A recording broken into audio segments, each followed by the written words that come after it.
നമസ്കാരം. പിറവം നഗരസഭയുടെ തെരഞ്ഞെടുപ്പ് വ്യത്യസ്തമായ സ്ഥാനാർത്ഥികളുടെ നോമിനേഷൻ എല്ലാം കഴിഞ്ഞ് ഇപ്പോൾ നിലവിൽ രാഷ്ട്രീയ പാർട്ടികളുടെ നേതാക്കന്മാർ ചാനൽ ചർച്ചകളിൽ പങ്കെടുക്കുന്ന സമയമാണ്. പിറവം നഗരസഭയിലേക്ക് UDFൻ്റെയും LDFൻ്റെയും NDAയുടെ എല്ലാം സ്ഥാനാർത്ഥികളെല്ലാം നാമനിർദ്ദേശ പത്രികകളെല്ലാം സമർപ്പിച്ചു കഴിഞ്ഞിരിക്കുകയാണ്. ഒപ്പം തന്നെ വാർഡുകളിലെല്ലാം രാഷ്ട്രീയപരമായും വികസന പ്രവർത്തനങ്ങളും കാര്യങ്ങളെല്ലാം ചർച്ച ചെയ്തുകൊണ്ട് നാടിൻ്റെ നന്മയ്ക്ക് വേണ്ടിയിട്ട് ഓരോ സ്ഥാനാർത്ഥികളും അവരുടേതായ പാർട്ടികളുടെ അവരുടെ വികസന കാര്യങ്ങളെല്ലാം എടുത്തു പറഞ്ഞുകൊണ്ട് അവർ വോട്ട് അഭ്യർത്ഥിക്കുന്ന സമയത്ത് ഇപ്പോൾ നമ്മോടൊപ്പം ഒരു ചാനൽ ചർച്ചയിൽ പങ്കെടുക്കാനായിട്ട് എത്തിയിരിക്കുന്നത് കോൺഗ്രസിൻ്റെ ഒരു നേതാവും ഒപ്പം തന്നെ മാധ്യമ പ്രവർത്തനവുമാണ്. മുൻ കോൺഗ്രസിൻ്റെ ബ്ലോക്ക് സെക്രട്ടറി കൂടിയായ ഏലിയാസ് ഈനാകുളാണ് ഇപ്പോൾ നമ്മളോടൊപ്പം ഈ ഒരു കുറച്ച് സമയം നമ്മുടെ രാഷ്ട്രീയ ചർച്ചയിലേക്ക് പങ്കെടുക്കുന്നത്. ഏലിയാസ് ചേട്ടാ, നമസ്കാരമുണ്ട്. നമ്മുടെ ഈ ചാനൽ ചർച്ചയിലേക്ക് എത്തിയതിൽ വളരെ സന്തോഷം. എന്താണെങ്കിലും ഈ ഒരു തെരഞ്ഞെടുപ്പ് വളരെ ശക്തമായ രീതിയിൽ തന്നെ UDF, LDF, NDA എല്ലാം നിരവധി സ്ഥാനാർത്ഥികളുമായിട്ട് മുന്നോട്ട് എത്തിയിരിക്കുകയാണ്. UDF ഇത്തവണ ഒറ്റക്കെട്ടായിട്ടാണോ ഈ ഒരു തെരഞ്ഞെടുപ്പിനെ നേരിടാൻ പോകുന്നത്? തീർച്ചയായിട്ടും UDFനെ സംബന്ധിച്ചിടത്തോളം 28 വാർഡുകളിലും ഒറ്റക്കെട്ടായി സ്ഥാനാർത്ഥികളെ തീരുമാനിച്ചുകൊണ്ട് വളരെ ഐക്യത്തോടു കൂടി പോകുന്ന ഒരു തെരഞ്ഞെടുപ്പാണ്.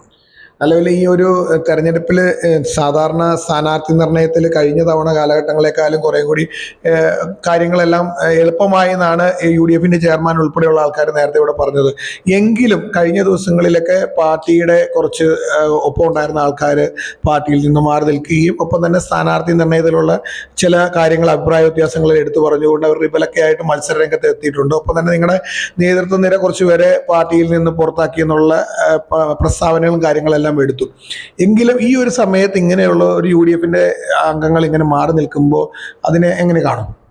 അത് സാധാരണഗതിയിൽ എല്ലാ തെരഞ്ഞെടുപ്പിലും ഇങ്ങനെയുള്ള ചെറിയ ചെറിയ സംഭവവാസങ്ങൾ ഉണ്ടാവാറുണ്ട്. സ്വാഭാവികമായിട്ടും ഈ തവണയും ഒന്ന് രണ്ട് സ്ഥാനാർത്ഥികൾ മത്സരരംഗത്തുണ്ട്. അവർക്കെതിരെ പാർട്ടി നടപടി സ്വീകരിച്ചു.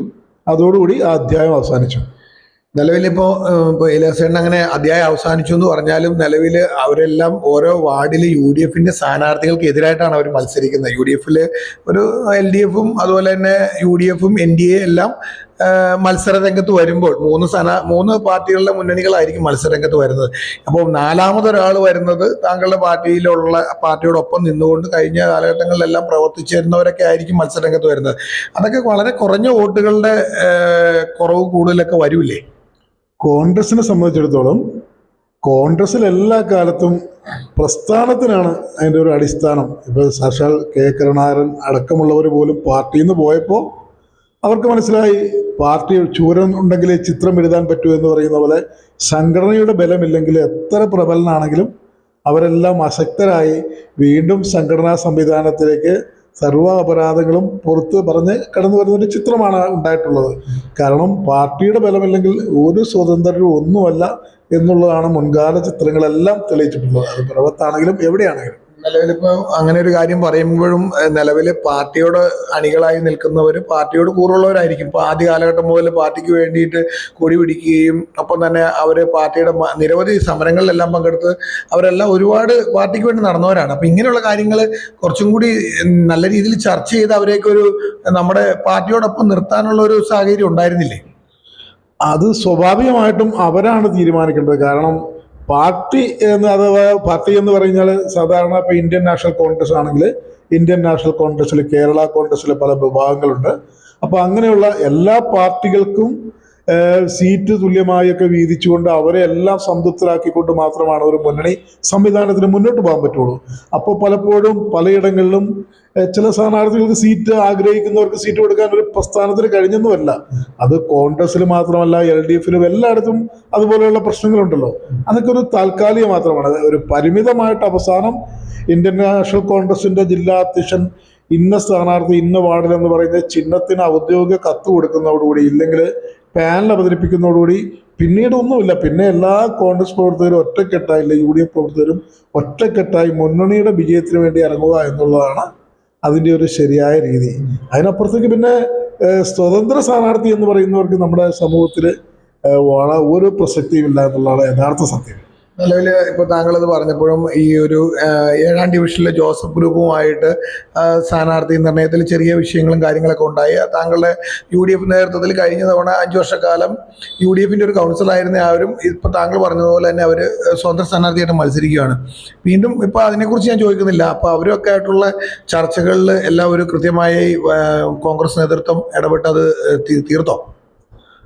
ഞാൻ കുറച്ച് മുമ്പ് പറഞ്ഞല്ലോ, മുന്നണി സമവാക്യങ്ങളുണ്ട്. അല്ലെങ്കിൽ പാർട്ടിക്കുള്ളിൽ തന്നെ ആഗ്രഹിക്കുന്ന എല്ലാവർക്കും സീറ്റ് കൊടുക്കാൻ ഒരിക്കലും പറ്റില്ല. ഒരു പാർട്ടിയെ സംബന്ധിച്ചിടത്തോളം 28 ഡിവിഷൻ എവിടെയുള്ളൂ. നമ്മൾ പണ്ടൊരു മഹാരാജാവ് പന്ത് കളി കണ്ടു കഴിഞ്ഞപ്പോഴത്തേക്കും ഫുട്ബോളിന് വേണ്ടിയിട്ട് കുറെ അധികം ആളുകൾ ഓടി നടക്കാം. അപ്പൊ മഹാരാജാവ് പറഞ്ഞു, എന്തിനാ ഇവരൊക്കെ തമ്മിൽ തല്ലിക്കൂടുന്നത്, എല്ലാവർക്കും ഒരു പന്ത് കൊടുക്കാൻ പറഞ്ഞു എന്ന് പറഞ്ഞ ഒരു നമ്മൾ പണ്ട് പോലെ പറയുന്ന ഒരു കഥയാണ്. അത് നമുക്ക് പറ്റത്തില്ലല്ലോ. കാരണം 28 ഡിവിഷൻ ഉണ്ട്. 28 ഡിവിഷനിലും പല പല സമവാക്യങ്ങൾ നോക്കിയിട്ടാണ് സ്ഥാനാർത്ഥികളെ തീരുമാനിക്കുന്നത്. അപ്പോൾ സ്വാഭാവികമായിട്ടും പലർക്കും നഷ്ടപ്പെടും. അത് അല്ലാതെ അവരുടെ വ്യക്തിപരമായിട്ടുള്ള മെറിറ്റ്സ് ഒന്നുമല്ല. അപ്പോൾ നമുക്ക് എല്ലാവർക്കും പറ്റില്ല. അപ്പോൾ പാർട്ടി ഇങ്ങനെ ചർച്ച ചെയ്യും. അപ്പോൾ എല്ലാ മെറിറ്റ്സും നോക്കിയിട്ട് ആർക്കാണ് കൂടുതൽ യോഗ്യത എന്നുള്ളതിൻ്റെ അടിസ്ഥാനത്തിലാണ് സീറ്റ് കൊടുക്കുന്നത്. നിലവിലിപ്പോൾ താങ്കൾ കോൺഗ്രസിൻ്റെ ഒരു അംഗമായതുകൊണ്ട് ചോദിക്കുന്നതാണ്. ഇത്തവണത്തെ സ്ഥാനാർത്ഥികളെല്ലാം 28 ഡിവിഷനുകളിൽ സ്ഥാനാർത്ഥികൾ വന്നു. അപ്പോൾ ഈ സ്ഥാനാർത്ഥികളെല്ലാം വരുമ്പോൾ സാധാരണ ഒരു LDFിൻ്റെ ഒരു ആക്ഷേപമാണ് ഞാൻ പറയുന്നത്. സാധാരണ കോൺഗ്രസിനും UDFിനും ഒരു ചെയർമാൻ കാൻഡിഡേറ്റ്, ചെയർമാൻ സ്ഥാനാർത്ഥിയെ നിങ്ങൾക്ക് ഉയർത്തി കാണിക്കാൻ പറ്റുന്നില്ല എന്ന് അവർ പറയുന്ന ഒരു ആക്ഷേപം താങ്കൾ ശ്രദ്ധിച്ചിരുന്നു? അതാണ് അവരുടെ ഏറ്റവും വലിയ ഫൂളിഷ്നെസ് എന്ന് ഞാൻ പറയുന്നത്. കാരണം ഇപ്പം ഞങ്ങളെ സംബന്ധിച്ചിടത്തോളം വളരെ പ്രഗത്ഭരായിട്ടുള്ള സ്ഥാനാർത്ഥികളെ ഞങ്ങൾ അവതരിപ്പിച്ചിട്ടുണ്ട്. ഇപ്പം നിങ്ങൾക്കറിയാം, ഞങ്ങളുടെ കോൺഗ്രസിന്റെ മണ്ഡലം പ്രസിഡന്റ് അരുൺ കല്ലറക്കല് നേരത്തെ കഴിഞ്ഞ ഒരു ടൈമിൽ മുനിസിപ്പൽ സമിതിയിൽ അംഗമായിരുന്നു, സ്റ്റാൻഡിംഗ് കമ്മിറ്റി ചെയർമാൻ ആയിരുന്നു. അദ്ദേഹത്തിന്റെ നേതൃത്വത്തിലാണ് പിറവം മുനിസിപ്പാലിറ്റിയിലെ ഏറ്റവും സുപ്രധാനമായ ഒരു തീരുമാനം, അതായത് നമ്മുടെ നാട്ടിൽ അനിയന്ത്രിതമായ ഇഷ്ടികകളങ്ങൾ വന്ന് പ്രകൃതിക്ക് ഭയങ്കര ദോഷം തട്ടുന്ന രീതിയിൽ വന്നപ്പോഴത്തേക്കും മുനിസിപ്പാലിറ്റിയുടെ സമ്മതത്തിൽ 10 20 ഇഷ്ടികകളങ്ങൾ മാത്രം ഉണ്ടായിരുന്ന സമയത്ത് 100 150 ഇഷ്ടികകളങ്ങൾ പ്രവർത്തിച്ചുകൊണ്ടിരുന്നപ്പോൾ ഒരു ശക്തമായ ഒരു തീരുമാനം എടുക്കേണ്ടി വന്നു. ആ തീരുമാനം അരുൺ കല്ലറക്കലുടെ നേതൃത്വത്തിലുള്ള ഒരു സമിതി എടുത്തപ്പോൾ ബാഹ്യമായ ഭയങ്കര ഇടപെടലുണ്ടായി.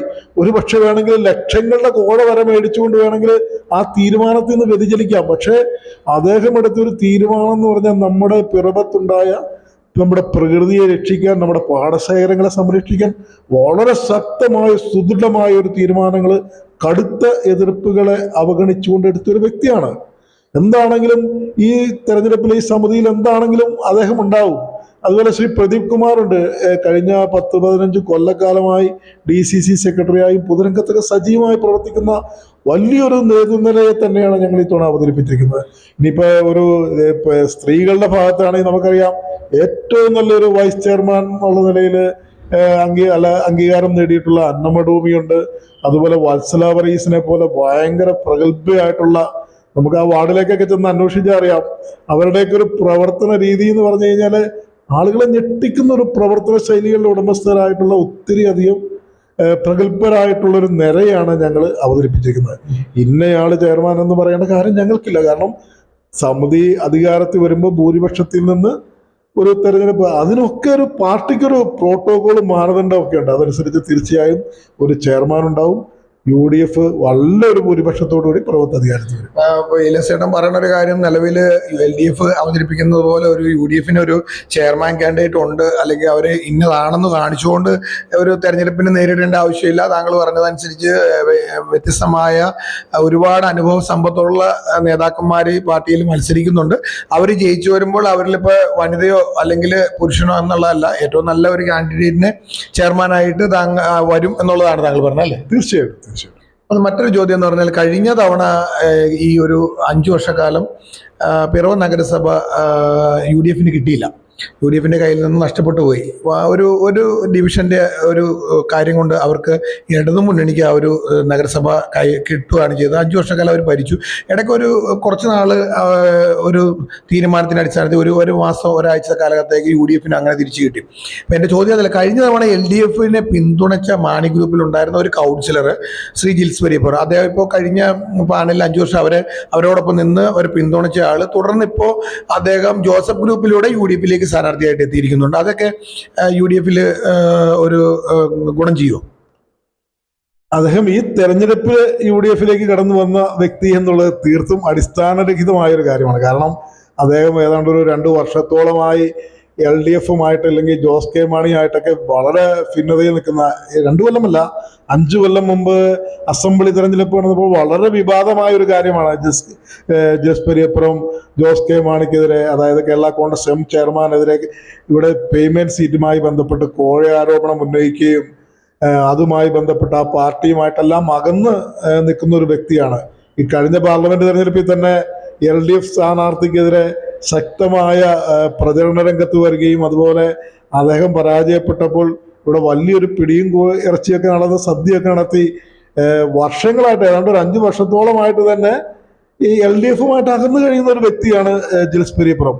പക്ഷേ ജിൽസ് പെരിയപ്പുറത്തിനെതിരെ, തൻ്റെ പാർട്ടിക്കെതിരെ, ജോസ് കെ മാണിക്കെതിരെ, ചെയർമാനെതിരെ ഒരു ആക്ഷേപം ഉന്നയിച്ച് അഴിമതി ആരോപണം ഉന്നയിച്ചിട്ട് പോലും അദ്ദേഹത്തിനെതിരെ നടപടിയെടുക്കാൻ ഈ ജോസ് കെ മാണി തയ്യാറായിട്ടില്ല. അപ്പൊ അദ്ദേഹത്തെ ഈ തെരഞ്ഞെടുപ്പ് ചട്ടത്തിന്റെ, അദ്ദേഹം ഇവിടെ LDFന്റെ പാനലിൽ നിന്ന് അവർ LDF ആയതുകൊണ്ട് ആ പാനൽ ജയിച്ചു. അപ്പൊ അവരെ ഈ തെരഞ്ഞെടുപ്പ് ചട്ടത്തിന്റെ കുരുക്കിപ്പെടുത്തിക്കൊണ്ട് അദ്ദേഹത്തെ ജിൽസിനെ ഒരു 10-15 വർഷത്തിലേക്ക് അയോഗ്യനാക്കിക്കൊണ്ട് മാറ്റി നിർത്താനുള്ള ഒരു തന്ത്രമാണ് ജോസ് കെ മാണിയും LDF നേതൃത്വവും ആവിഷ്കരിച്ചത്. അപ്പൊ ജിൽസും അതുപോലെ അദ്ദേഹം ബന്ധപ്പെട്ടുകൊണ്ടിരുന്ന നമ്മുടെ PJ ജോസഫിന്റെ പാർട്ടിക്കാരെല്ലാം കൂടി എടുത്തൊരു തന്ത്രപരമായ നീക്കത്തിലൂടെ തന്നെ ജിൽസ് അതിനെ നേരിട്ടു. ഈ തെരഞ്ഞെടുപ്പിന്റെ ആ ചട്ടക്കൂട് കഴിഞ്ഞപ്പോൾ അദ്ദേഹത്തെ ജയിപ്പിച്ച വാർഡിലെ കൗൺസിലർ എന്ന നിലയ്ക്ക് അവിടുത്തെ ജനങ്ങളോടൊരു ഉത്തരവാദിത്തമുണ്ട്. കാരണം ഇടയ്ക്ക് വെച്ച് രാജിവെച്ച് പോരാൻ പറ്റില്ല. അതുകൊണ്ട് ആ പൂർണ്ണമായ ഉത്തരവാദിത്വം നിറവേറ്റിക്കൊണ്ടും ഈ 5 വർഷക്കാലം തന്നെ ജോസ് കെ മാണിയോടും ആ പാർട്ടിയോടെല്ലാം ശക്തമായ വിയോജിപ്പും അഴിമതി ആരോപണവും പ്രകടിപ്പിച്ചുകൊണ്ട് മുന്നോട്ട് പോയ നല്ലൊരു ചെറുപ്പക്കാരനാണ് ജിൽസ് പെരിയപ്പുറം. അദ്ദേഹത്തിന് ശക്തമായ കാഴ്ചപ്പാടുകളുണ്ട്. അതൊക്കെ നമുക്ക് എത്രയോ അറിയാം. പുറമ്പുഴ പദ്ധതി, അതുപോലെ നമ്മുടെ നാട്ടിലെ ഏറ്റവും വലിയ ഭീഷണിയായിട്ട് മാറിയിട്ടുള്ള തെരുവ് നായ പ്രശ്നങ്ങൾ, അതിലൊക്കെ എത്ര ശക്തമായ നിലപാടെടുത്ത ഒരു വ്യക്തിയാണ് ജിൽസ് പെരിയപ്പുറം. നമുക്ക് അദ്ദേഹത്തെ മാറ്റി നിർത്താൻ പറ്റുമോ? അപ്പോൾ മറ്റൊരു കാര്യം, ഇപ്പൊ താങ്കൾ പറഞ്ഞതുപോലെ കോൺഗ്രസിലെ മഹിളാ വിഭാഗങ്ങൾ അറിയാം, കഴിഞ്ഞ ദിവസങ്ങളിൽ ചാനൽ ചർച്ചയിലും അതുപോലെ പ്രസ് മീറ്റുകളൊക്കെ വിളിച്ചുകൊണ്ട് എനിക്ക് തോന്നുന്നു 3-4 കോൺഗ്രസിന്റെ പ്രവർത്തകർ തന്നെ ഇവിടെ ചർച്ചകളിലാണ്. അവർ പറഞ്ഞ ഒരു ആരോപണം പിറവത്ത് പത്രത്തിലും അതുപോലെ തന്നെ മാധ്യമങ്ങളിലെല്ലാം വന്നതാണ്. പണം കൊടുത്ത് സീറ്റുകൾ വിറ്റു എന്നുള്ളൊരു ആരോപണം താങ്കൾ ശ്രദ്ധിച്ചിട്ടുണ്ടാവും. അതിനെക്കുറിച്ച് എങ്ങനെ പറയാം? എന്താ താങ്കളുടെ അഭിപ്രായം? എനിക്ക് ഭയങ്കര ചിരിയാണ് പറഞ്ഞത്. കാരണം എന്തടിസ്ഥാനത്തിലാണ് ഇപ്പം നമുക്കറിയാം UDFന്റെ 28 സ്ഥാനാർത്ഥികൾ ഇവിടെ നിൽക്കുന്നു. ഭൂരിപക്ഷം സ്ഥാനാർത്ഥികളും ഇന്ന് തെരഞ്ഞെടുപ്പ് ചെലവിന് പൈസ കണ്ടെത്താൻ പോലും ഭയങ്കരമായിട്ട് ബുദ്ധിമുട്ടുന്ന ഒരു സംവിധാനത്തിലാണ് ഉള്ളത്. അതിനാരാണ് പേയ്മെന്റ് സീറ്റ് മേടിച്ചത് എന്ന് ഇവർക്ക് പറയണ്ടേ? കാരണം ഇപ്പൊ നമ്മുടെ ആരോപണം ഉന്നയിച്ച മെയിനായിട്ട് എൻ്റെ സഹോദരി അനിത സജിക്ക് എതിർപ്പുള്ള ഒരു വ്യക്തി എന്ന് പറയുന്ന അന്നമ്മ ടോമിയുടെ സ്ഥാനാർത്ഥിത്വവുമായി ബന്ധപ്പെട്ടാണ് അവര് പ്രധാനമായിട്ടും ഒരു ആരോപണം ഉന്നയിച്ചത്. അന്നമ്മ ടോമി എത്രയോ കാലമായി പൊതുരംഗത്ത് നിൽക്കുന്നു. അന്നമ്മ ടോമി വൈസ് ചെയർമാൻ ആയിരുന്നു, കഴിഞ്ഞ പ്രാവശ്യം മുനിസിപ്പൽ കൗൺസിലറായിരുന്നു. അപ്പൊ അവിടെ ഒരു പേയ്മെന്റ് സീറ്റിന്റെ ആവശ്യമില്ല. അവര് അനൂപ് ജേക്കബിന്റെ കേരള കോൺഗ്രസിന്റെ ഒരു പ്രധാന ഭാഗമാണ്. അപ്പൊ സ്വാഭാവികമായിട്ടും ആ പാർട്ടിയിൽ അവർക്കൊരു സംവിധാനവും സീറ്റുമുണ്ട്. അപ്പൊ പിന്നെ ആ ഒരു ആരോപണം ഒരു ബാലിശെന്ന് മാത്രമാണ് എനിക്ക് പറയാൻ പറ്റുള്ളൂ. അപ്പൊ അതിനകത്ത് ഇപ്പൊ അവര് പറഞ്ഞത് പണം കൊടുത്ത് പല സീറ്റുകളും വാങ്ങി കൊടുത്തു. പാർട്ടിയിലെ നേതൃത്വ നിര ചർച്ചയിൽ ഇങ്ങനെയുള്ള വാർഡ് കമ്മിറ്റികൾ കൂടുമ്പോൾ അവരെ പങ്കെടുപ്പിക്കാനോ അങ്ങനെയുള്ള കാര്യങ്ങൾ അറിയിക്കാനോ ഒന്നും സാധിച്ചില്ല. പല സ്ഥലങ്ങളിലും അങ്ങനെയുള്ള ചട്ടങ്ങളോ കോൺഗ്രസിന്റെ നേതൃത്വ നിര അങ്ങനെയുള്ള കാര്യങ്ങൾക്കൊന്നും കൃത്യമായിട്ടുള്ള ഒരു രൂപരേഖ തയ്യാറാക്കാതെയാണ് സീറ്റുകൾ ഓരോ സ്ഥാനാർത്ഥികൾക്ക് നൽകിയതെന്നുള്ള ആക്ഷേപമാണ് അവർ കൂടുതലും പറഞ്ഞത്. എൻ്റെ അറിവ് ശരിയാണെങ്കിൽ അനിത നമ്മുടെ പാർട്ടിയുടെ ഒരു ശക്തയായ പ്രവർത്തകയും നേതാവും ഒക്കെയാണ്. അപ്പൊ അനിത സജിക്ക് ആ 19-ാം വാർഡ് നമുക്കറിയാം, ഇവിടെ ഘടകകക്ഷികൾക്ക് വളരെ കുറച്ച് സീറ്റ് മാത്രമാണ് കോൺഗ്രസ് കൊടുക്കുന്നുള്ളൂ. അപ്പൊ അവര് ഫേവർ ചെയ്യുന്ന ചില സീറ്റുകളിൽ അവരുടെ പ്രധാനപ്പെട്ട നേതാക്കൾ മത്സരിക്കാൻ ഉദ്ദേശിക്കുന്ന സീറ്റുകൾ നമ്മൾ കൊടുക്കേണ്ടി വരും. അപ്പൊ അനിതയ്ക്ക് മറ്റ് സീറ്റുകൾ പാർട്ടി നേതൃത്വം ഓഫർ ചെയ്തിരുന്നു എന്നാണ് എനിക്കറിയാൻ കഴിഞ്ഞത്. അങ്ങനെ ഇപ്പൊ എലിസേട്ടൻ പറഞ്ഞ പോലെ ഇങ്ങനെ ഒരു താങ്കൾ ഇപ്പൊ പറഞ്ഞത് അനിത ഒരു നല്ലൊരു നേതാവ് താങ്കളുടെ കൂടെയൊക്കെ ഉണ്ടായിരുന്ന ഒരാളാണെന്ന് പറയുമ്പോഴും അങ്ങനെ ഒരു നേതാവിനെ നമ്മൾ കളയാത്ത രീതിയിൽ വേറൊരു ഡിവിഷൻ കൊടുത്ത് അവരൊന്ന് മാറ്റി അവർക്കൊരു സ്ഥാനാർത്ഥിത്വം കൊടുത്തിരുന്നെങ്കിൽ ഇങ്ങനെ ഒരു അവിടെ ഒരു സ്വതന്ത്ര സ്ഥാനാർത്ഥിയായിട്ട് വരുമായിരുന്നോ?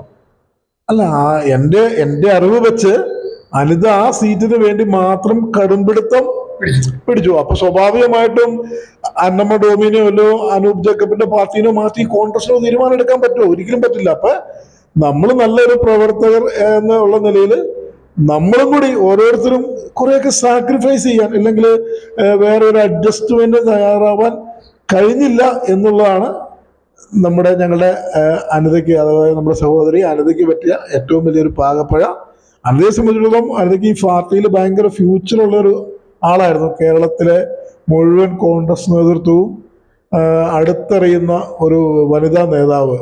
തീർച്ചയായിട്ടും വേറെ പല പല അധികാര സ്ഥാനങ്ങളിലേക്കൊക്കെ എത്താൻ പറ്റുമായിരുന്നു. പക്ഷേ എന്തോ കഷ്ടകാലത്തിന് നമുക്കറിയാം, പല വ്യക്തികളും വളർന്നു വരുമ്പോൾ എവിടെയെങ്കിലും ഒരു പാകപ്പഴ അല്ലെങ്കിൽ സ്റ്റെപ്പ് എടുക്കുന്നതിൽ വരുന്ന ഒരു വ്യത്യാസം അല്ലെങ്കിൽ ഒരു തെറ്റല് അങ്ങനെ പറ്റും എന്ന് പറഞ്ഞ പോലെ ഒരു അവസ്ഥയിലാണ് അനിത ഇപ്പോൾ.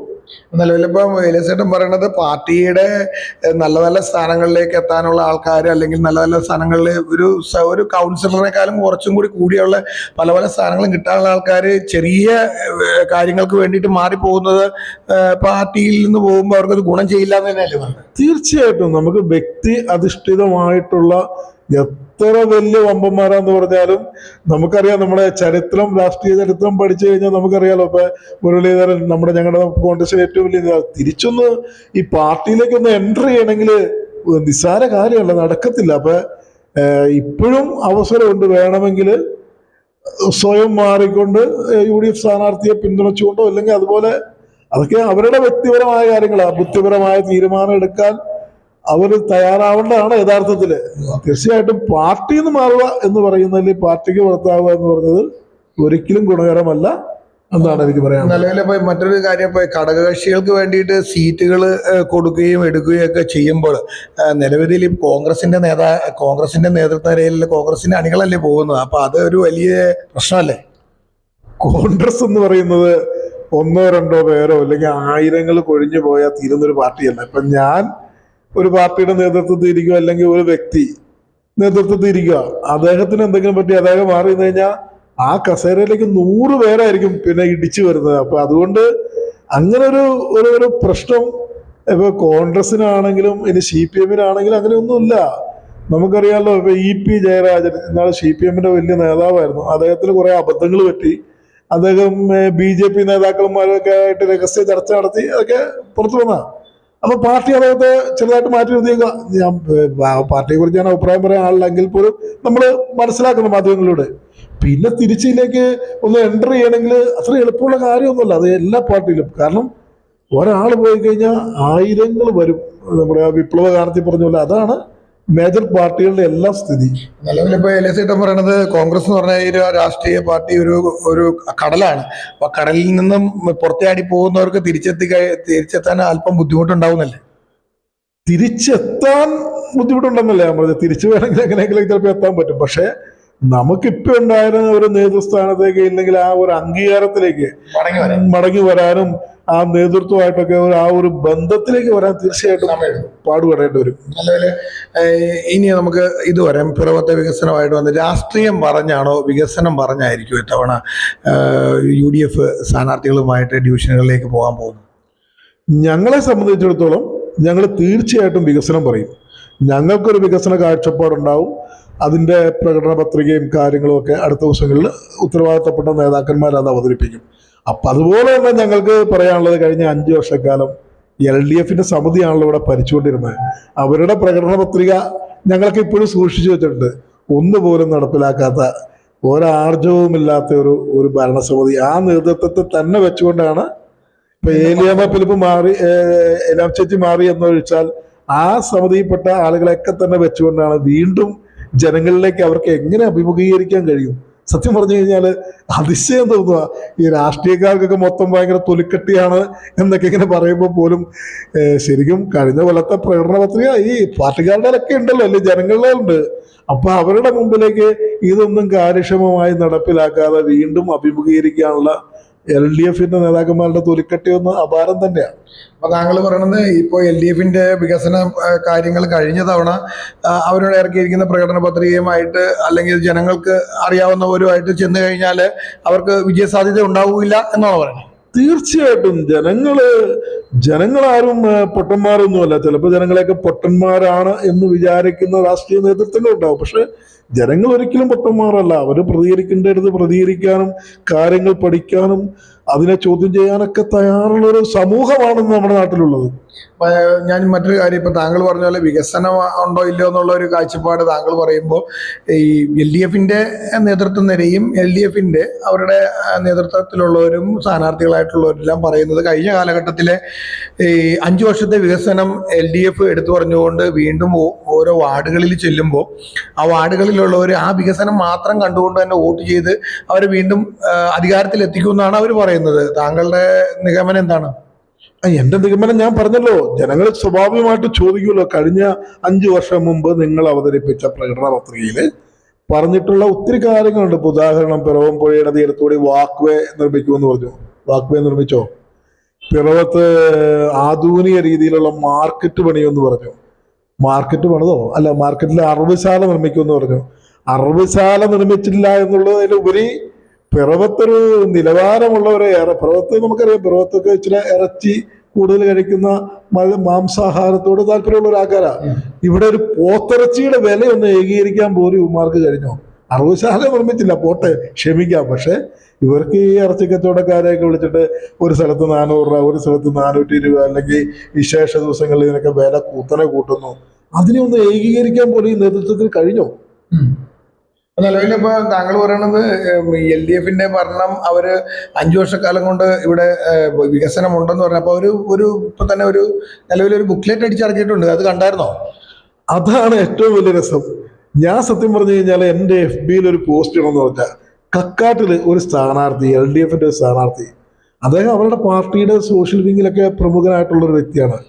അദ്ദേഹം തെരഞ്ഞെടുപ്പിൽ സ്ഥാനാർത്ഥിയായിട്ട് ഇറങ്ങിക്കഴിഞ്ഞപ്പോഴത്തേക്കും അദ്ദേഹം ഒരു വീട്ടിൽ ചെന്നിട്ട് ഈ സംഭവം, അതായത് ഈ മുനിസിപ്പാലിറ്റിയുടെ നേട്ടങ്ങൾ പറഞ്ഞുകൊണ്ട് ഇറക്കിയിട്ടുള്ള ആ സാധനം ഇങ്ങനെ ഒരു പബ്ലിഷ് ചെയ്യുന്ന രീതിയിൽ ഒരു ഫോട്ടോ എടുത്തിട്ടാണ് അദ്ദേഹം പ്രചരണത്തിൽ ഇറങ്ങിയത്.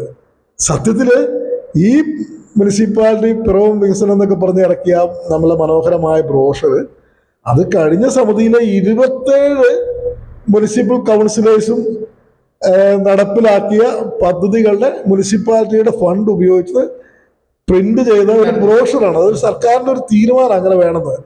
അത് LDFകാർ ചെയ്ത നേട്ടങ്ങളാണെന്ന് പറഞ്ഞുകൊണ്ട് LDFന്റെ പല സ്ഥാനാർത്ഥികളും ഇതിങ്ങനെ വീടുകളിലൂടെ കൊണ്ടുവന്നിട്ട് ഒരു പ്രകടന പത്രിക ഇറക്കുമ്പോൾ, അല്ലെങ്കിൽ നമ്മളൊരു ബ്രോഷർ ഇറക്കുമ്പോൾ പ്രസിദ്ധീകരിക്കുന്ന പോലെ അത് ഇന്നയാൾ, ഇപ്പൊ ഞാനാണെങ്കിൽ ഏലിയാസ്, ഞാനിപ്പോ സ്ഥാനാർത്ഥിയാണെന്ന് വെച്ചാൽ ഞാനിങ്ങനെ കൊടുത്തിട്ട് ഇങ്ങനെ പ്രകടന പത്രിക അല്ലെങ്കിൽ വികസന നേട്ടങ്ങൾ ഇന്നയാൾക്ക് കൈമാറി എന്ന് പറയുന്നത് ഭയങ്കര കോമഡി ആയിപ്പോയി. കാരണം അതിനകത്ത് തോമസ് മല്ലിപ്പുറം ചെയ്ത വികസനങ്ങളുണ്ട്, വത്സല വറീസ് ചെയ്ത വികസനങ്ങളുണ്ട്, ജിൽസ് പെരിയപ്പുറം ചെയ്ത വികസനങ്ങളുണ്ട്, രാജു ബാണാലിക്കൽ ചെയ്ത വികസന പ്രവർത്തനങ്ങളുണ്ട്.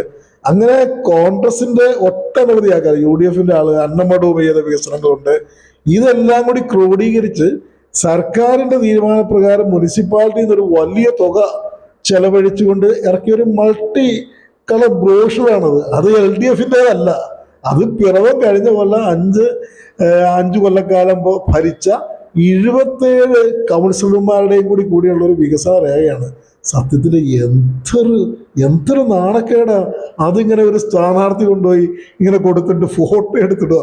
ഒന്നില്ലെങ്കിൽ അവന്മാർക്കൊരു മൂള വേണ്ട, ഇല്ലെങ്കിൽ ജനം പൊട്ടന്മാരാണെന്നായിരിക്കും. സത്യം പറഞ്ഞു കഴിഞ്ഞാൽ ഒരു ഭയങ്കര ഇത് നമ്മളിപ്പോ ചില നാട്ടിലൊക്കെ പറയുന്ന പോലെ ഒരു ഉളുപ്പില്ലായ്മ എന്ന് വേണമെങ്കിൽ അതിനെ പറയാം. അതല്ല, ഇപ്പൊ ഏലിയാസ് ഇനംകുളം പറയുന്ന കാര്യങ്ങള് നിലവില് 5 വർഷക്കാലത്തെ വികസന പ്രവർത്തനങ്ങൾ എടുത്തു പറഞ്ഞുകൊണ്ട് ഇപ്പൊ തന്നെ ഇറക്കിയിരിക്കുന്ന ആ ഒരു ബുക്ക്ലെറ്റ് തന്നെ UDFന്റെ പ്രതിപക്ഷ അംഗങ്ങളും LDFന്റെ അംഗങ്ങളും കൂടി ചേർന്ന് നടത്തിയ വികസന രേഖകളുടെ ഒരു പത്രം, അല്ല ഒരു പതിപ്പ് ആണ് ഇപ്പൊ ഇറക്കിയിരിക്കുന്നത്. അത് ശരിക്കും പറഞ്ഞാൽ ഒരു പ്രകടന പത്രികയായിട്ട് കൊടുക്കുന്നു എന്നല്ലേ താങ്കൾ പറഞ്ഞത്? തീർച്ചയായിട്ടും അതിനൊക്കെ തെളിവുണ്ടല്ലോ. നമ്മൾ സോഷ്യൽ മീഡിയ നോക്കി അറിയാം. കാരണം ഇപ്പൊ ഞാൻ കൊണ്ടുപോയി, ഞാനൊരു സ്ഥാനാർത്ഥിയാണ്, ഞാൻ കഴിഞ്ഞ 5 കൊല്ലം ആ സമിതിയിൽ അംഗമല്ലാത്ത ഒരാളാണ്. ഞാൻ കൊണ്ടുപോയിട്ട്, ഇല്ലെങ്കിൽ ഞങ്ങളുടെ 5 കൊല്ലം സമിതിയിൽ അംഗമല്ലാതിരുന്ന ഒരു സ്ഥാനാർത്ഥി ഉണ്ടായത് നമ്മുടെ വികസന രേഖ ഞങ്ങൾ ഇന്ന കാര്യങ്ങൾ കാണിച്ചു എന്ന് പറയുന്ന അർഹതയില്ല. അപ്പൊ പല സ്ഥാനാർത്ഥികളും ഇങ്ങനെ LDFന്റെ സ്ഥാനാർത്ഥികൾ ഇത് അവരുടെ ഒരു വികസന രേഖയാണ് എന്ന് പറഞ്ഞുകൊണ്ട് അതിനെ ഒരു കണ്ണിപ്പൊടി ഇടുന്ന രീതിയിൽ ഒരു ആക്ഷേപകരമായ ഒരു ഒരു പ്രവർത്തനമാണ് നടന്നു വരുന്നത്. നിലവിലിപ്പോ LDFന്റെ വികസന പ്രവർത്തനങ്ങളാണ് ഇപ്പൊ ഏതൊരു രാഷ്ട്രീയ പാർട്ടികൾ നഗരസഭ ഭരിച്ചാലും അല്ലെങ്കിൽ മറ്റേ നിയമസഭയിലാണെങ്കിലും ആരാണോ വിജയിച്ചു വരുന്ന അവരുടെ പ്രകടന പത്രികയും അല്ല അവരുടെ വികസനങ്ങൾ എടുത്ത് കാണിച്ചാണ് അവർ ഏതൊരു പാർട്ടിയാണെങ്കിലും തെരഞ്ഞെടുപ്പിനെ നേരിടുള്ളൂ. അപ്പോൾ താങ്കൾ UDFന്റെ ഒരു നേതൃത്വ നിരയിലുള്ള ഒരാളായതുകൊണ്ട് എന്തായിരിക്കും താങ്കളുടെ നേതൃത്വ നിരയുടെ കാഴ്ചപ്പാട്? അടുത്ത 5 വർഷം താങ്കളുടെ ഒരു മുന്നണിയാണ് പിറവം നഗരസഭയിലേക്ക് ഭരണത്തിലേക്ക് എത്തുന്നതെങ്കിലും എന്തൊക്കെയായിരിക്കും താങ്കൾ ഇപ്പോൾ കഴിഞ്ഞ 5 വർഷക്കാലം ഇല്ലായിരുന്ന ഒരു മുന്നണിയുടെ ആളാണ്, ഇപ്പോൾ ഈ വരാൻ പോകുന്ന നഗരസഭ UDF ആണ് തിരിച്ചു പിടിക്കുന്നതെങ്കിൽ എന്തൊക്കെ വികസന പ്രവർത്തനങ്ങളായിരിക്കും പിറവത്തേക്ക്? അങ്ങനത്തെ ഒരു കാഴ്ചപ്പാടുകളുണ്ടോ? എന്നെ സംബന്ധിച്ചിടത്തോളം അങ്ങനെ ഒരു വികസന കാഴ്ചപ്പാടുകളെ കുറിച്ച് ഞാൻ ഇപ്പോൾ പറയാൻ യോഗ്യനല്ല. കാരണം എന്താണെന്ന് വെച്ച് കഴിഞ്ഞാൽ ഞങ്ങളുടെ പ്രകടന പത്രിക വരുന്നു, ഞങ്ങളുടെ വികസന രേഖ വരുന്നു. അപ്പം ഞാനിപ്പോൾ കയറി അഡ്വാൻസ് ആയിട്ട് കയറി തോക്കി കയറി വെടിവെച്ചിട്ടൊരു കാര്യമില്ല. എന്താണെങ്കിലും അഴിമതിയെ തുടച്ചു നീക്കിക്കൊണ്ട്, അതുപോലെ പിറവത്ത് നല്ലൊരു ട്രാഫിക് പരിഷ്കാരങ്ങൾ നടപ്പിലാക്കിക്കൊണ്ട്, എനിക്ക് തോന്നുന്നത് ഇത് പക്ഷേ എൻ്റെ ഐഡിയ ആയിരിക്കും. അതുപോലെ നമ്മുടെ പിറവത്ത് വീർപ്പുമുട്ട് അനുഭവിക്കുന്ന നമ്മുടെ ഈ സ്റ്റാൻഡൊക്കെ ഉണ്ടല്ലോ, അതൊക്കെ ഒന്ന് മാറ്റി അങ്ങനെയൊക്കെ ഒരു നല്ലൊരു വികസന കാഴ്ചപ്പാടുകൾ എന്താണെങ്കിലും UDFനുണ്ട്.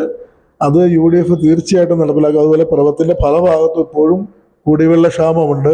അതുപോലെ നിരന്തരമായിട്ട് പൈപ്പുകൾ പൊട്ടുന്നു. അതിനൊക്കെ ഒരു ഇപ്പോൾ കഴിഞ്ഞ ദിവസം പാഴൂർ മേഖലയിൽ ഭയങ്കര കുടിവെള്ള ക്ഷാമം ഉണ്ടായിക്കഴിഞ്ഞപ്പോഴത്തേക്കും ഞങ്ങൾ പിറവത്ത് വാട്ടർ അതോറിറ്റിയുടെ ഓഫീസ് ഉപരോധിച്ചു. അപ്പോൾ നമ്മൾ ഈ പുതിയ ഇലക്ട്രിക് ലൈനുകൾ ഇടുന്നതുമായി ബന്ധപ്പെട്ട് അങ്ങനെ കുഴിക്കുമ്പോൾ പല സ്ഥലത്തും പൊട്ടിപ്പോവുക.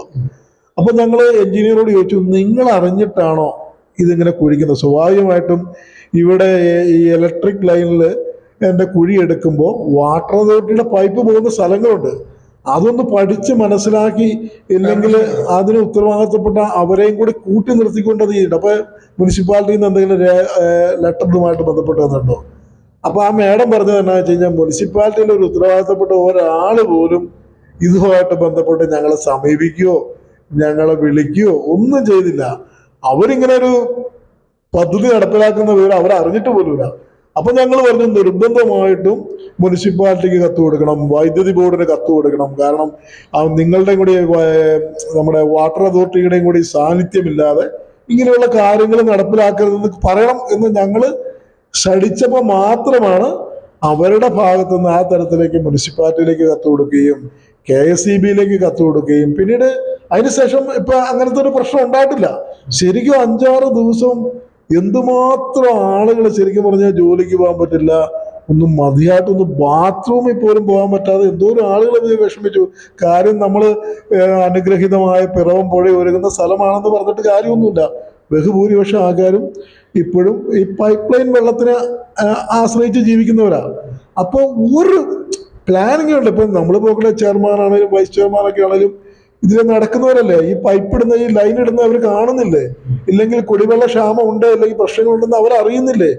എന്തുകൊണ്ട് അവർ ആ രീതിയിലൊരു ഡയറക്ഷൻ വാട്ടർ അതോറിറ്റിക്കാർക്ക് കൊടുക്കാൻ കഴിഞ്ഞില്ല എന്നുള്ളത് തന്നെ അവർക്ക് പല കാര്യങ്ങളും ക്രിയാത്മകമായിട്ട് പ്രതികരിക്കാൻ കഴിയുന്നില്ല എന്നുള്ളതിൻ്റെ ഒരു അടിസ്ഥാനപരമായ തെളിവല്ലേ?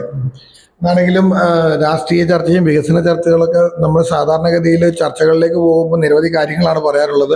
ഒരു കാര്യം കൂടി ചോദിച്ചുകൊണ്ട് ഞാൻ എൻ്റെ ഈ ഒരു പ്രോഗ്രാമിൻ്റെ വൈൻഡപ്പ് നടത്താനാണ് ആഗ്രഹിക്കുന്നത്. നിലവിലിപ്പോൾ രാഷ്ട്രീയ ചർച്ചകൾ നടക്കുമ്പോൾ താങ്കൾ കോൺഗ്രസിൻ്റെ നേതൃത്വത്തിലുള്ളതാണ്. താങ്കളുടെ പാർട്ടിയുടെ അല്ലെ താങ്കളുടെ ഒപ്പം ഉണ്ടായിരുന്ന ഒരു കഴിഞ്ഞ 10 വർഷക്കാലത്തെ UDF നേതൃത്വത്തിൻ്റെ വികസനങ്ങൾ എടുത്തു പറയുമ്പോഴത്തേക്കും ഇവിടെ നിലവിൽ നിയോജക മണ്ഡലത്തിലെ MLAയും മുൻ ഒരു ചെയർമാനും തമ്മിൽ ചെറിയ അഭിപ്രായ വ്യത്യാസങ്ങൾ ഉണ്ടായിരുന്നു. വികസനങ്ങൾ ഉണ്ടായില്ല. ആ വികസനങ്ങളുടെ കെട്ടുപോയി എന്നെല്ലാം ഇടതുമുന്നണിയുടെ നേതാക്കന്മാർ പറഞ്ഞ ഒരു കാര്യം താങ്കളും ശ്രദ്ധയിൽപ്പെട്ടിട്ടുണ്ടാകും. കാരണം ഇതിപ്പോൾ ഓപ്പണായിട്ട് നമ്മൾ 1-2 പേരിരുന്ന് ചർച്ച ചെയ്യുന്ന അല്ലെങ്കിൽ നാട്ടിൽ മുഴുവൻ പാട്ടായ ഒരു കാര്യമാണ്. അതിനെക്കുറിച്ച് എന്തെങ്കിലും താങ്കൾക്ക് പറയാനുണ്ടോ? നിങ്ങൾ ഉദ്ദേശിച്ച പേരെന്ന് പറഞ്ഞു കഴിഞ്ഞാൽ നമ്മുടെ മുനിസിപ്പൽ ചെയർമാനായ സാബു കെ ജേക്കബ്, നമ്മുടെ MLA പ്രിയങ്കരനായ അനൂപ് ജേക്കബ്. പക്ഷെ അവർ തമ്മിൽ ചില അഭിപ്രായ വ്യത്യാസങ്ങളൊക്കെ ഉണ്ടായിട്ടില്ല എന്നൊന്നും ഞാൻ പറയുന്നില്ല. പക്ഷെ അതൊന്നും ഒരിക്കലും പിറവത്തിന്റെ വികസനത്തെ ബാധിച്ചിട്ടില്ല. അങ്ങനെ അവർ തമ്മിലുള്ളൊരു വികസനത്തെ അഭിപ്രായ വ്യത്യാസം വികസനത്തെ ബാധിച്ചെങ്കിൽ നമ്മുടെ ടൗണിൽ ഇപ്പൊ മുനിസിപ്പലിന്റെ ഇപ്പോഴത്തെ ഭരണക്കാരൊക്കെ കയറിയിരിക്കുന്ന വലിയ സബർബന്മാർ ഉണ്ടാവുമോ? അത് പഞ്ചായത്ത് സാബു കെ ജേക്കബിന്റെ നേതൃത്വത്തിൽ അത് വിട്ടുകൊടുത്തു, ആ സ്ഥലം വിട്ടുകൊടുത്തു. അനൂപ് ജേക്കബിന്റെ ഫണ്ടും മറ്റ് ഗവൺമെന്റ് ഫണ്ടും എല്ലാം കൂടി കൂട്ടി ആ മനോഹരമായ ആ കെട്ടിടം മനോഹരമായ നിർമ്മിച്ചു. നല്ല അടിപൊളി UDF നിർമ്മിച്ച മനോഹരമായിട്ടുള്ള ആ മുനിസിപ്പൽ ചേംബറിലും ആ ഹാളിലൊക്കെ ഇപ്പൊ LDF കയറിയിരുന്ന് ഡയലോഗ് അടിക്കുന്നത്. അപ്പൊ ഇവർക്ക് എന്ത് ചെയ്യാൻ പറ്റിയെന്ന് ഞാൻ ചോദിക്കുക. കാരണം ഇവിടെ സി പോലു സാറ് കൊണ്ടുവന്നത്, ആ സി പോലു സാർ മേടിച്ചിട്ടുള്ള സാധനങ്ങൾ, കോൺഗ്രസ് നേതാവായിരുന്ന സി പോലു സാർ മേടിച്ചിട്ടുള്ള ഞെരിക്കുളം, അതുപോലെ ഇപ്പൊ മുനിസിപ്പാലിറ്റിയിൽ ഇരിക്കുന്ന സ്ഥലങ്ങൾ, അതുപോലെ പ്രവത്തിന്റെ ചങ്കായ സ്ഥലങ്ങളിലെല്ലാം സി പോലു സാറും കോൺഗ്രസ് നേതൃത്വം എല്ലാം മേടിച്ചിട്ടുള്ള സ്ഥലങ്ങളും കാര്യങ്ങളൊക്കെയാ. അതിലൊക്കെയാണ് വികസന പ്രവർത്തനം. ഒരു തുണ്ട് ഭൂമി മേടിക്കാൻ ഇവിടെയുള്ള LDF നേതൃത്വം പല ഘട്ടങ്ങളിലും ഇവിടെ വന്നിട്ടില്ലേ? സാധിച്ചിട്ടുണ്ടോ? ഒന്നും സാധിച്ചിട്ടില്ല, സാധിക്കത്തില്ല. കാരണം അവർക്ക് അത്രമാത്രം വലിയൊരു കുറേ കാര്യങ്ങളെക്കുറിച്ച് ഇങ്ങനെ ഭയങ്കരമായിട്ട് പ്രസംഗിക്കും, പക്ഷെ പ്രവൃത്തിയിലേക്കൊന്നും നടക്കാറില്ല എന്നുള്ളതാണ് വാസ്തവം. എന്താണെങ്കിലും നിലവിലെ രാഷ്ട്രീയ ചർച്ചകൾ വരുമ്പോഴും അതുപോലെ തന്നെ വികസന ചർച്ചകളൊക്കെ വരുമ്പോൾ ഇങ്ങനെയുള്ള കാര്യങ്ങളൊക്കെ ചോദിക്കുക എന്നുള്ളത് ഒരു താങ്കളൊരു പത്രമാധ്യമ രംഗത്തുള്ള വർഷങ്ങളായിട്ടുള്ള, ഞാനൊക്കെ ജനിക്കുന്നതിന് മുമ്പൊക്കെ തന്നെ ഈ ഒരു മേഖലയിലുള്ള ആളായതുകൊണ്ടാണ് അങ്ങനെയുള്ള കാര്യങ്ങൾ ചോദിച്ചത്. എന്താണെങ്കിലും വരാൻ പോകുന്ന തെരഞ്ഞെടുപ്പ് ശക്തമായ ഒരു മത്സരമായിരിക്കും തോന്നുന്നുണ്ടോ?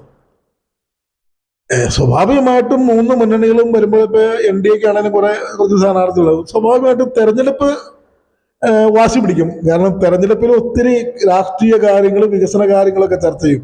സത്യം പറഞ്ഞു കഴിഞ്ഞാല് LDFന്റെ ഏറ്റവും വലിയ ഗതികേട് എന്ന് പറഞ്ഞു കഴിഞ്ഞാല്, സന്ദേശം സിനിമയിൽ വർഷങ്ങൾക്ക് മുമ്പ് പറഞ്ഞൊരു കാര്യമുണ്ട്. ഏതെങ്കിലും ഒരുത്തൻ എതിർ പാർട്ടിക്കാരിൽ ഏതെങ്കിലും യുവാക്കൾ ഇങ്ങനെ ഭയങ്കരമായിട്ട് കസറി കയറി വരുവാണെങ്കിൽ അപ്പൊ തന്നെ അവനെ ഏതെങ്കിലും ഒരു ഗർഭക്കേസി കൊടുക്കാൻ പറഞ്ഞു എന്ന് പറയുന്നത് പോലെ LDFന്റെ തുറപ്പിയിട്ട് എല്ലാ കാലങ്ങളിലും ഇങ്ങനെ സ്ത്രീ വിഷയങ്ങളും ഗർഭങ്ങളും ഇങ്ങനെ അഭീതമായിട്ടുള്ള കാര്യങ്ങളിൽ ചുറ്റിപ്പറ്റി. ഇപ്പൊ അതുകൊണ്ടാണ് ഏതാണ്ട് 2-3 മാസമായി നമ്മുടെ രാഹുൽ മാങ്കൂട്ടത്തിനെതിരെ കേസുണ്ടായിട്ട് കോൺഗ്രസ് പാർട്ടി അപ്പൊ തന്നെ അദ്ദേഹത്തെ പുറത്താക്കി. ഇപ്പൊ അദ്ദേഹത്തിന് സത്യത്തിൽ കോൺഗ്രസുമായിട്ടൊരു ബന്ധവുമില്ല. ആ സമയം സ്ത്രീ വിഷയവുമായി ബന്ധപ്പെട്ട് കേസിൽ പ്രതിയായവരെ അറസ്റ്റ് വരിച്ചവരൊക്കെ, മുകേഷ് അടക്കമുള്ള ആളുകൾ ഇപ്പോഴും സഭയിലും പാർട്ടിയിലൊക്കെ നിൽക്കുക. പക്ഷെ ഇപ്പൊ ഈ ആരോപണം ഉണ്ടായിട്ട് 2-3 മാസത്തിന് ശേഷം ഇപ്പൊ ആരോപണ വിധേയ എന്ന് പറയുന്ന ഒരു സ്ത്രീ കൊണ്ടുപോയി മുഖ്യമന്ത്രിക്ക് പരാതി കൊടുക്കുന്നത് വേഗം തന്നെ എല്ലായിടത്തും സഹാക്കന്മാരുടെ പ്രസംഗം ഈ അവിഹിത ഗർഭത്തെ കുറിച്ചാണ്. സത്യം പറഞ്ഞു കഴിഞ്ഞാല് ജനം പൊട്ടന്മാരാണോ? എത്രയോ കാലം മുമ്പ് നമ്മുടെ തമിഴ്നാട്ടിലൊരു നാടി ജ്യോതിഷ്യം എന്ന് പറഞ്ഞൊരു സംഭവത്തെ കുറിച്ച് ഞാനിങ്ങനെ കേട്ടിട്ടുണ്ട്. നമ്മൾ അവരുടെ അടുക്ക് ചെന്ന് കഴിഞ്ഞാൽ നമ്മുടെ നാളും ജനിച്ച തീയതിയൊക്കെ പറഞ്ഞു കഴിഞ്ഞാൽ നമ്മുടെ വർഷങ്ങൾക്ക് മുമ്പ് ആരായിരുന്നു അല്ലെങ്കിൽ ഇതിന് ശേഷം ആരായിരുന്നു എന്നൊക്കെ പറയുന്ന പോലെ സന്ദേശം സിനിമയിൽ എത്രയോ വർഷം മുമ്പ് ഈ കഥ സിനിമയിൽ പറഞ്ഞിരിക്കുന്ന എന്ന് പറഞ്ഞ പോലെ ആ നാടകങ്ങള് പണ്ടത്തെ കാലത്ത് നമുക്കറിയാം. പണ്ടത്തെ കാലത്ത് CPM-ന്റെ ഒക്കെ ഏറ്റവും വലിയ അവരുടെ അണികളുടെ പരിപാടി എന്ന് പറഞ്ഞു കഴിഞ്ഞാൽ ഇന്നത്തെ കാലത്തെ പോലെയൊന്നുമില്ല. നമ്മുടെ നാട്ടിൻപുറങ്ങളിലെല്ലാം ബാർബർ ഷോപ്പുകള്, ഇല്ലെങ്കിൽ ചെറിയ ചെറിയ ചായക്കടകള്, അവിടെ അവർ കേന്ദ്രീകരിച്ചിട്ട് ഈ നമ്പൂതിരി പലതരത്തിൽ പറയുന്ന പോലെ ആടിനെ പൊട്ടിയാക്കുന്ന ഒരു കാര്യങ്ങളാണ് പണ്ടൊക്കെ നടന്നത്. അന്നൊക്കെ ഒത്തിരി ആളുകൾ ഇങ്ങനെയുള്ള അവിഹിത കഥകളും ഇങ്ങനെയുള്ള കാര്യങ്ങളൊക്കെ വിശ്വസിച്ചു. പക്ഷെ ഇന്ന് അങ്ങനെയല്ല. ഇന്ന് ജനം ഫുൾ ടൈം ആധുനികമായ ഒരു കാലത്ത് നമ്മൾ ജീവിക്കുക. അപ്പൊ ഇവിടെ പിറവത്ത് കരോട്ടെ കുരിശുകൾ ഒരു അപകടം ഉണ്ടായിക്കഴിഞ്ഞാൽ അപ്പൊ തന്നെ ആൾക്കാരുണ്ട്, മറ്റു ചാനലുകാരുണ്ട്, സെക്കൻഡുകൾക്കുള്ളിൽ നമ്മൾ ഇതറിയുക. അപ്പൊ ഞാൻ പ്രവർത്തിച്ചുകൊണ്ടിരുന്ന മേഖല എന്ന് വെച്ചാൽ പത്രമേഖലകളിൽ നമ്മൾ പിറ്റേ രാവിലെ പത്രം വായിക്കുമ്പോൾ നമുക്ക് തോന്നുന്നു ചേട്ടാ ഇത് പഴയ പത്രമാണ്, ഇന്നത്തെ പത്രമല്ല. കാരണം പല വാർത്തകളും നമ്മൾ വായിച്ചു പോയി പുതിയ വാർത്തകളിലേക്ക് മാറും. അപ്പൊ അത്രയ്ക്ക് നമ്മുടെ ലോകവും കാലവും എല്ലാം വികസിച്ചുകൊണ്ടിരിക്കുന്ന കാലത്ത് നമ്മുടെ ലോകരാജ്യത്ത് പലയിടത്തും നടന്നതുപോലെ തന്നെ കമ്മ്യൂണിസത്തിന്റെ ഒരു അവസാന കാലഘട്ടങ്ങളിലേക്കാണ് ഇപ്പൊ പോയിക്കൊണ്ടിരിക്കുന്നത്. ആ ഒരു തന്ത്രത്തിലാണ് ഇപ്പോൾ BJP അമിത്ഷായൊക്കെ കൂടി ചെറിയ പാക്കേജ് ഇവരെയൊക്കെ CPM നേതൃത്വങ്ങളൊക്കെ ചില കേസിലൊക്കെ പ്രൊട്ടക്ട് ചെയ്തുകൊണ്ടെങ്കിൽ നിർത്തുന്നത് ഇതിൻ്റെയൊക്കെ ഒരു അവസാനം കുറിക്കാൻ വേണ്ടിയുള്ള കാര്യങ്ങളാണ്. പക്ഷെ കോൺഗ്രസ് എന്ന് പറഞ്ഞ പ്രസ്ഥാനത്തിന് ഒരിക്കലും അവസാനമില്ല. കാരണം ഇത് ഇന്ത്യയുടെ പൈതൃകം ഉൾക്കൊള്ളുന്ന ഇന്ത്യയുടെ സ്വാതന്ത്ര്യം നേടിത്തന്ന ആയിരക്കണക്കിന് ആളുകൾ ജീവത്യാഗം ചെയ്ത് നേടിയെടുത്ത ഒരു പ്രസ്ഥാനമാണ്. ഈ പ്രസ്ഥാനത്തിന് എന്നും ഇവിടെ നിലനിൽപ്പുണ്ടാവും. താൽക്കാലികമായിട്ട് ചില ക്ഷീണങ്ങളൊക്കെ ഉണ്ടെങ്കിൽ പോലും ഈ പാർട്ടി ഇന്ത്യയിൽ വീണ്ടും വരും, കേരളത്തിലും വരും. അതിന് യാതൊരു മാറ്റവും. അപ്പോൾ അതുകൊണ്ട് ഒരു വ്യക്തികളെ കേന്ദ്രീകരിച്ചുകൊണ്ടുള്ള ഒരു പാർട്ടിയല്ല. ഇന്നിപ്പോൾ ഞാൻ ഈ പാർട്ടിയിൽ ഉണ്ടെങ്കിൽ ഉണ്ട്, ഇല്ലെങ്കിൽ ഇല്ല. ഞാൻ മാറി കഴിയുമ്പോഴത്തേക്കും 10 പേര് അല്ലെങ്കിൽ 100 പേര് ഈ സ്ഥാനത്തേക്ക് കയറാൻ വേണ്ടി ഇടിച്ചുകൊണ്ടിരിക്കുക. അതിപ്പോൾ നമുക്ക് പിറവത്തെ കഥയാണെങ്കിലും അറിയാം, കേരളത്തിലെ കഥയാണെങ്കിലും എല്ലായിടത്തും. അതുകൊണ്ട് ഇന്ത്യൻ നാഷണൽ കോൺഗ്രസിന് നല്ലൊരു ഫ്യൂച്ചറുണ്ട്. പിറവത്തിൻ്റെ മണ്ണ് ഒരു UDF മണ്ണാണ്. ഇപ്പോഴത്തെ ആനുകാലിക രാഷ്ട്രീയം എന്ന് പറഞ്ഞു കഴിഞ്ഞാൽ ഇപ്പോൾ യഥാർത്ഥത്തിൽ ചർച്ച ചെയ്യുന്ന രാഷ്ട്രീയം എന്ന് പറഞ്ഞു കഴിഞ്ഞാൽ ഗർഭത്തിൻ്റെ അല്ലെങ്കിൽ അവിഹിതത്തിൻ്റെ കഥകളൊന്നുമല്ല. യഥാർത്ഥത്തിൽ ചർച്ച ചെയ്യുന്ന രാഷ്ട്രീയം എന്ന് പറഞ്ഞു കഴിഞ്ഞാൽ നമ്മുടെ ശബരിമലയിൽ അയ്യപ്പൻ്റെ സ്വർണ്ണപ്പാളികൾ കട്ടുകൊണ്ട് പോയിക്കൊണ്ട് അതിന് ഹൈക്കോടതിയുടെ ഒരു അന്വേഷണം വന്നു കഴിഞ്ഞപ്പോഴത്തേക്കും CPMൻ്റെ ഒരു മുൻ MLA അടക്കം പത്മകുമാർ അടക്കമുള്ള ആളുകൾ അകത്ത് പോയി ഇനിയും എന്തെല്ലാം സാധനങ്ങൾ അവർ ശബരിമലയിൽ നിന്നൊക്കെ അടിച്ചു മാറ്റിയിട്ടുണ്ട്. അങ്ങനെയുള്ള കാര്യങ്ങളും അതുപോലെ തന്നെ BJPയുമായിട്ടുള്ള അവരുടെ CPMൻ്റെ ഒരു ഡീൽ, അതായത് നമ്മുടെ പിണറായി വിജയൻ ബന്ധപ്പെട്ട ലാവലിൻ കേസൊക്കെ ഇപ്പോഴും ഇങ്ങനെ മാറ്റി കൊണ്ടുപോകുന്ന കഥകൾ, അങ്ങനെയുള്ള കഥകൾ, അതൊക്കെയാണ് ഇപ്പോൾ രാഷ്ട്രീയം എന്ന് പറയുന്ന ആനുകാലിക പ്രസക്തിയുള്ള രാഷ്ട്രീയം. പിന്നെ പിറവത്താണെങ്കിൽ പോലും ചില സഭകളെയൊക്കെ പ്രീണിപ്പിച്ചുകൊണ്ട് അവരെ പറ്റിച്ചുകൊണ്ട്, അപ്പോൾ അങ്ങനെയുള്ള സഭകളുടെ കാര്യത്തിലാണെങ്കിൽ പോലും അവരൊക്കെ ഭയങ്കരമായിട്ട് തിരിച്ചറിവ് നടത്തി. കാരണം കഴിഞ്ഞ 5 കൊല്ലക്കാലം ഇവർ നമ്മളെ പറ്റിക്കുകയായിരുന്നല്ലോ എന്ന് സഭാവിശ്വാസികളൊക്കെ അവർക്കൊക്കെ ഉത്തമമായ ബോധ്യം ഉണ്ടായിട്ടുണ്ട്. അതുപോലെ തന്നെ സഭകളുടെ ആഭ്യന്തര കാര്യങ്ങളിലേക്ക്, അതുപോലെ ചില നിയമനങ്ങളിലെ ചില കാര്യങ്ങൾ അങ്ങനെയൊക്കെയുള്ള കൈക്കടത്തില്ല. അപ്പോൾ എല്ലാം കൊണ്ടും അവർക്കൊരു LDFനൊരു ശനി ദശയുടെ കാലമാണ്. അതിൻ്റെ ആ ശനി ദശയുടെ പ്രതിഫലനം പിറവത്ത് പ്രതിഫലിച്ചിരിക്കും UDF അധികാരത്തിൽ. തീർച്ചയായും അതാണെങ്കിലും ഏലിയാസ് സീനാകുളം പറഞ്ഞത് LDFനൊരു ശനിദിശയാണ്, UDFന് ഒരു നല്ല കാലമാണ് എന്നാണ് അദ്ദേഹം അവസാനമായിട്ട് പറഞ്ഞു നിർത്തിയത്. രാഷ്ട്രീയം പറഞ്ഞോ വികസനം പറഞ്ഞോ ഏത് രീതിയിലാണെങ്കിലും വോട്ട് തേടി പോകുന്ന സ്ഥാനാർത്ഥികൾ ആ ഒരു വാർഡുകളിൽ നിൽക്കുമ്പോൾ വളരെ നല്ല രീതിയിലുള്ള മത്സരങ്ങളുണ്ടായി. 3 മുന്നണികളും തമ്മിലുള്ളൊരു മത്സരമുണ്ടായി. UDF അധികാരത്തിലെത്തും എന്നുള്ളതാണ് ഒരു കോൺഗ്രസിൻ്റെ ഒരു നേതാവും ഒപ്പം തന്നെ ഒരു മാധ്യമപ്രവർത്തനമായ ശ്രീ ഏലിയാസ് സീനാകുളം നമ്മളോടിപ്പോൾ പറഞ്ഞിരിക്കുന്നത്. എന്തൊക്കെയാണെങ്കിലും ഒരു നാടിന് വേണ്ട വികസന പ്രവർത്തനങ്ങൾ കൊണ്ടുവരുന്ന ഏതൊരു മുന്നണിയും വിജയിച്ചു വരട്ടെ എന്നുള്ളതാണ് ഏതൊരു ആളുകളും ആഗ്രഹിക്കുന്നത്. രാഷ്ട്രീയത്തിന് അതീതമായി വികസനത്തിന് മുന്നിൽ കണ്ടുകൊണ്ട് വിജയിച്ചു വരുന്നവരാകട്ടെ പിറവത്തിൻ്റെ അടുത്ത ഭരണത്തിലേക്ക് എത്തുന്നത്. ഡിസംബർ 9 വരാൻ പോകുന്ന തെരഞ്ഞെടുപ്പിൽ മത്സരിക്കാൻ പോകുന്ന സ്ഥാനാർത്ഥികളെ നോക്കി ഓരോ സ്ഥാനാർത്ഥികളുടെയും അവരുടെ വിശദമായിട്ടുള്ള അവരുടെ വിദ്യാഭ്യാസ യോഗ്യതയോ അല്ലെങ്കിൽ അവർ ചെയ്യാൻ പോകുന്ന കാര്യങ്ങളോ എല്ലാം നോക്കിക്കണ്ടുകൊണ്ടായിരിക്കും ഓരോ ആളുകളും കറക്റ്റായിട്ടുള്ള പഠനം നടത്തിക്കൊണ്ടായിരിക്കും തവണയും മത്സരത്തിന് പോകുന്ന അല്ല വോട്ട് ചെയ്യാൻ പോകുന്നവരെല്ലാം ചെയ്യുന്നത് എന്നുള്ളതൊരു കാഴ്ചപ്പാട് തന്നെ എല്ലാവർക്കും ഉണ്ട്. എന്താണെങ്കിലും വളരെ വ്യക്തമായ രീതിയിൽ അല്പസമയം നമ്മളോടൊപ്പം ഈ ഒരു ചാനൽ ചർച്ചയിൽ പിറവം നഗരസഭയുടെ തെരഞ്ഞെടുപ്പുമായി ബന്ധപ്പെട്ടുകൊണ്ട് നമ്മളോടൊപ്പം ചേർന്ന ശ്രീ ഏലിയാസ് സീനാകുളത്തിന് ഏലിയാസ് ചേട്ടനുള്ള നന്ദി ഈ അവസരത്തിൽ അറിയിക്കുകയാണ്. എന്താണെങ്കിലും എല്ലാവിധ ഭാവങ്ങളും നേരുന്നു. ഞങ്ങളുടെ ഈ ചർച്ചയിൽ അല്പസമയം പങ്കെടുക്കാനായിട്ട് കാണിച്ച ഈ ഒരു വാക്കുകൾക്കും അതുപോലെ ഈ ഒരു സമയത്തിനും നന്ദി അർപ്പിക്കുകയാണ്. Thank U.